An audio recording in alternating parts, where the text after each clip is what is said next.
Sejam bem-vindos ao podcast Além do Diagnóstico, Desafios na Ética e no Direito Médico. Espero que gostem do nosso novo episódio.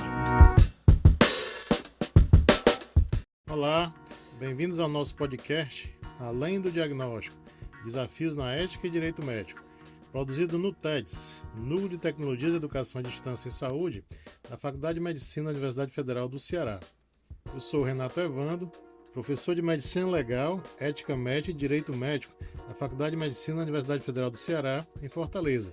Também médico e advogado, especialista em Direito Médico. Neste episódio, trataremos de tema de destacada relevância para a prática médica, para a fiscalização do exercício profissional, para a garantia da segurança da sociedade e a responsabilização ética das instituições de saúde. Refiro-me ao tema da interdição ética. Esse tema é disciplinado principalmente pela resolução do Conselho Federal de Medicina, a 2062 de 2013, que trata da interdição ética total ou parcial. A interdição ética é um ato consequente à atividade de fiscalização realizada pelos Conselhos Regionais de Medicina, em face de estabelecimentos que não apresentam condições mínimas exigidas para o seu funcionamento. Vamos então analisar os fundamentos e alcances, bem como o diálogo com as normas do CFM, a exemplo da Resolução 2056 de 2013 e as suas atualizações, e disciplina os Departamentos de Fiscalização dos Conselhos Regionais de Medicina, os CRMs. Primeiro, o contexto e necessidade da norma. Para compreender a Resolução CFM 2062 de 2013, é necessário situá-la no contexto da regulação ética da medicina no Brasil. O exercício da medicina exige não apenas a qualificação técnica do médico, mas a garantia de ambientes físicos, de infraestrutura, de organização de serviços, de equipamentos e de suporte compatíveis com a segurança do paciente. A Resolução CFM 2056 de 2013, publicada em novembro de 2013, estabeleceu justamente os critérios mínimos de infraestrutura, organização e funcionamento dos serviços médicos, incluindo consultórios, ambulatórios, unidades de saúde, hospitais, e que também inclui um manual de vistoria e fiscalização da medicina no Brasil. É nesse cenário que surge a necessidade de dotar os conselhos de medicina de um instrumento que possa dispor, de forma mais incisiva, quando esses requisitos mínimos não são observados. A interdição ética, portanto, é esse instrumento extremo, mas necessário, para proteger o paciente e garantir que o exercício da medicina ocorra em condições minimamente adequadas. 2. Quanto à estrutura, a Resolução CFM 2062 de 2013 ela é composta por 11 artigos e 3 anexos, e se aplica a estabelecimentos de assistência médica ou hospitalização de qualquer natureza, quer pessoas jurídicas ou consultórios privados, quando não apresentarem as condições exigidas na resolução que trata de fiscalização, além de outras normas pertinentes. Ou seja, se determinado estabelecimento ou consultório, qualquer serviço de saúde, apresenta falhas graves que comprometem a segurança ou a qualidade da assistência, os Conselhos Regionais de Medicina, os CRMs, com respaldo da norma da autarquia federal, podem decretar a interdição ética, total ou parcial, da atividade médica naquele local.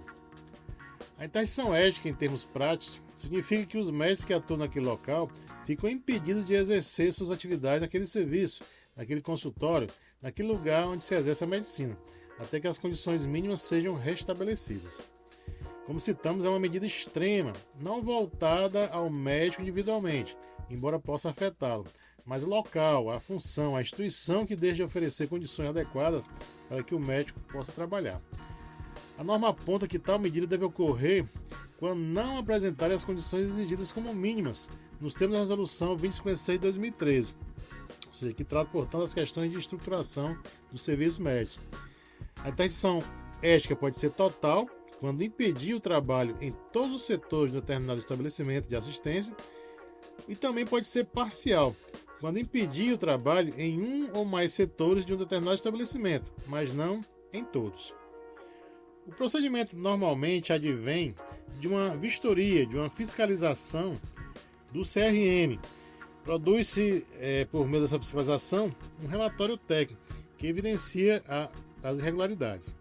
A situação então deverá ser analisada em sessão plenária do CRM, com corpo de conselheiros, que irá apreciar a matéria e tomará a decisão após votação e decisão da maioria simples de seu pleno. É importante destacar: a interdição ética do estabelecimento de saúde, ou seja, da pessoa jurídica, não se confunde com a interdição cautelar do exercício profissional do médico individualmente, da pessoa física, portanto, Aqui que se está tratando é a interdição, portanto, de um serviço da pessoa jurídica. Um terceiro ponto envolve as relações entre as normas.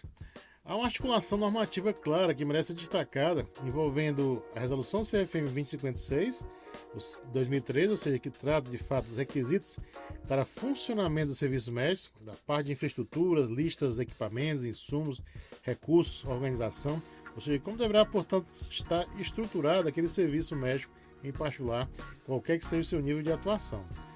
E, naturalmente, está em articulação contínua com a Resolução 2062 de 2013, portanto, que vai funcionar como uma sanção, como medida de proteção quando tais requisitos não são cumpridos, ou seja, quando não são estabelecidos as condições mínimas para que aquele serviço funcione do ponto de vista ético-profissional.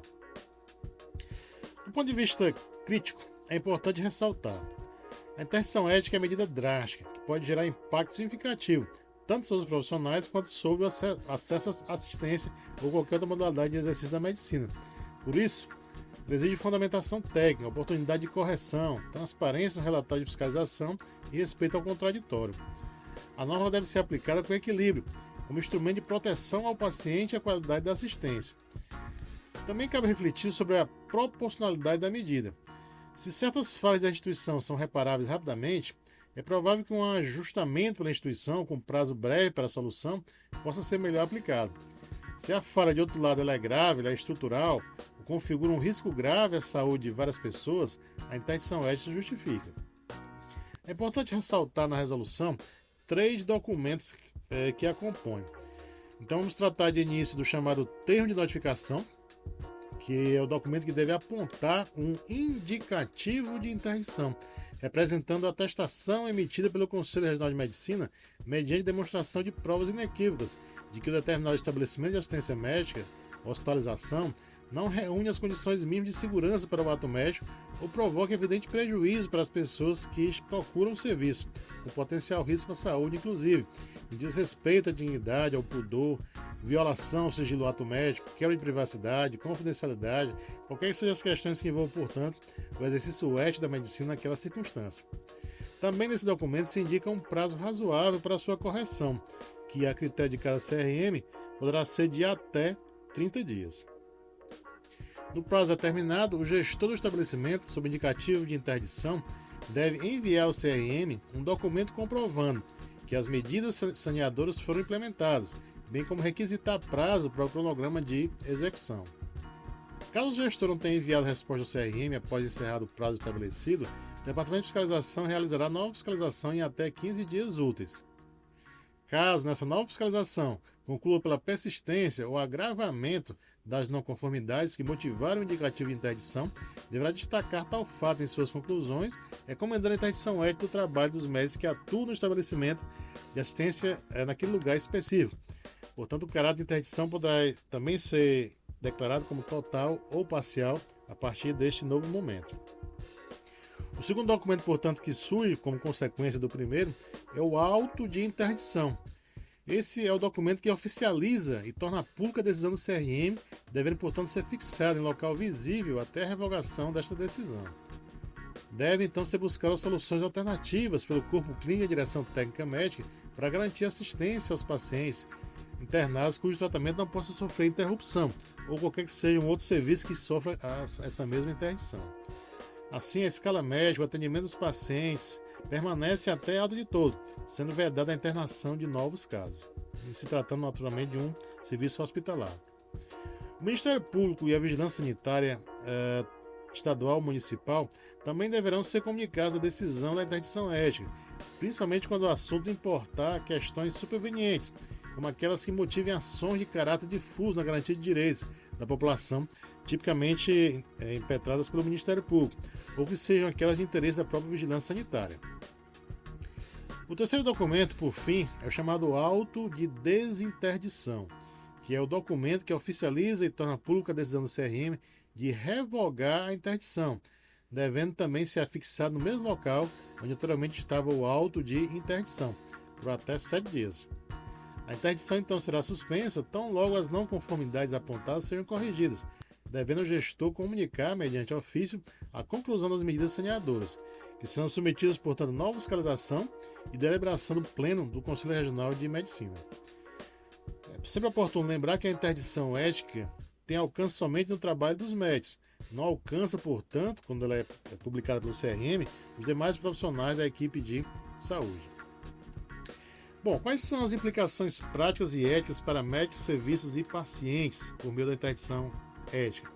Bom, primeiro para os médicos, significa que deve-se atentar à qualidade da instituição em que atuam, a adequação da estrutura em que exerce a medicina, as condições de trabalho dos membros da equipe. Há um dever ético de recusa ou de comunicação ao CRM quando percebem que o ambiente não reúne condições mínimas. O Código de Ética Médica enfatiza que o médico deve assegurar a qualidade da assistência, agir com dignidade, respeitar o paciente e não se submeter a estruturas que coloquem o atendimento em risco. Para o gestor de serviço, por sua vez, a interdição ética é uma forma de advertir para que os serviços médicos, públicos ou privados, se organizem, invistam em infraestrutura, revisem rotinas, processos, segurança e recursos humanos. A falta desses requisitos pode gerar não apenas sanção ética, mas comprometer o funcionamento do serviço inteiro. E por fim, para os pacientes da sociedade, a interdição ética atua como mecanismo de proteção. Se o serviço médico opera em condições inseguras, a medida busca impedir que pacientes sofram danos, incluindo o risco à saúde pública, à própria saúde daquele indivíduo. Favorece, portanto, a transparência e o dever de Estado e dos conselhos de medicina de fiscalizar e agir para promover assistência de qualidade, serviços médicos de qualidade, portanto. São consideradas boas práticas para os médicos no exercício profissional.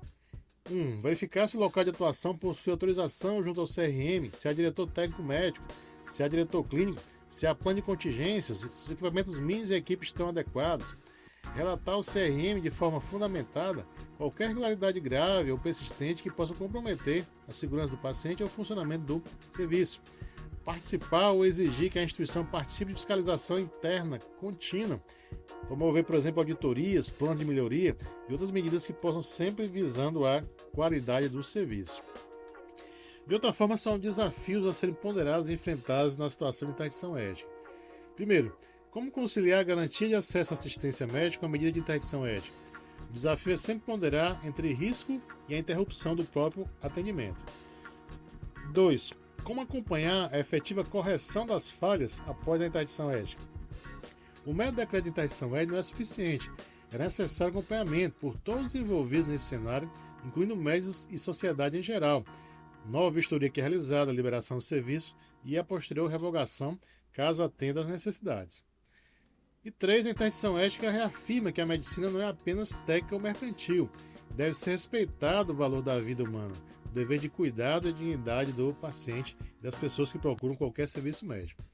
Em síntese, a Resolução CFM 2062 de 2013 representa uma peça normativa relevante para a regulação ética do serviço de medicina no Brasil.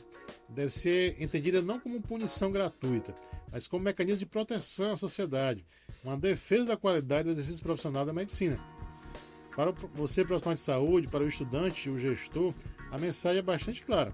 Conhecer as normas, compreender o seu alcance e incorporá-las à prática é parte essencial da ética médica em nossos dias. Bom, assim chegamos ao final deste episódio do nosso podcast. Espero que as informações tenham sido úteis para você entender a importância do tema da interdição ética. Obrigado por nos acompanhar nesse episódio. Se você gostou, não se esqueça de compartilhar o podcast e ficar atento aos próximos episódios. Esse podcast é produzido no Estúdio Núcleo de Tecnologia de Educação à Distância e Saúde da Faculdade de Medicina da UFC, em Fortaleza. Na técnica de edição de áudio, Caio Silva. Na direção da Rádio Nutedes, o professor Dr. Luiz Roberto de Oliveira. E na locução, esse que vos fala, professor Renato Evandro. Até mais, fraterno abraço.